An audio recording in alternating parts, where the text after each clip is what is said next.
કલાકાર કેમ આવા ક્રોધિત શબ્દ બોલે છે, કલાકાર દિલ્હીમાં કેમ કોઈ દુશ્મની ચાલે છે, તો હું એક જ વાત કહીશ કે કલાકાર સમાજને કંઈક આપવા માટે આવ્યો છે. સારા ગીતો, સારી સાહિત્યની વાતો, સંસ્કૃતિ સાચવવાની વાતો કલાકારને કરવાની હોય.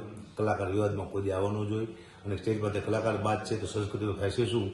હું તમામ કલાકારને વિનંતી કરું છું કે આપણું બહુ ખરાબ લાગે છે, દુનિયા આપણા દાંત કાઢે છે કે ભાઈ કલાકારો અંદર અંદર બાજે છે. આપણા પર્સનલ મેટર હોય, પર્સનલ ઝઘડા હોય, નીચે પતાવી દેવા, સ્ટેજ માથે આપણા ઝઘડા લાવવા નહીં. ત્યાંથી આપણે બહુ ખરાબ એક ઇમ્પ્રેશન પડે છે.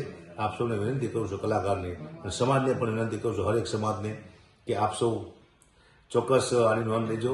કારણ કે સમાજે અમને ઘણું બધું આપ્યું, સમાજને હરીને અમે બધા છીએ કલાકારો, તો સમાજને પણ આમાં આગળ આવવું પડશે અને કોઈ લાયક કલાકાર ન હોય સ્ટેજમાંથી ન બેહવા દેવો, એ સમાજને વિચારવું પડશે.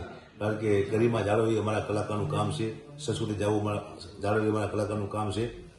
અમે ઝઘડા કરશું તો દુનિયા ક્યાં પહોંચશે. એટલે કલાકારને હું ખાસ વિનંતી કરતો હોઉં છું કે આપણે ઝઘડાનો વિવાદનો અંત લાવો.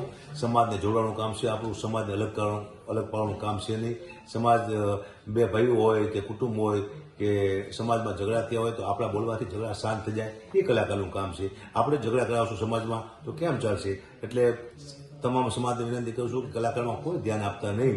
કારણ કે પોતાના ઝઘડા છે એ પોતે કે નીચે પતાવી લો, કારણ કે આમાં સમાજમાં વિખત પડે યોગ્ય લાગતું નથી. અને કલાકાર સંસ્કૃતિ જળાવવા માટે આવ્યો છે, જાળવી રાખે એવું હું કલાકારને વિનંતી કરું છું.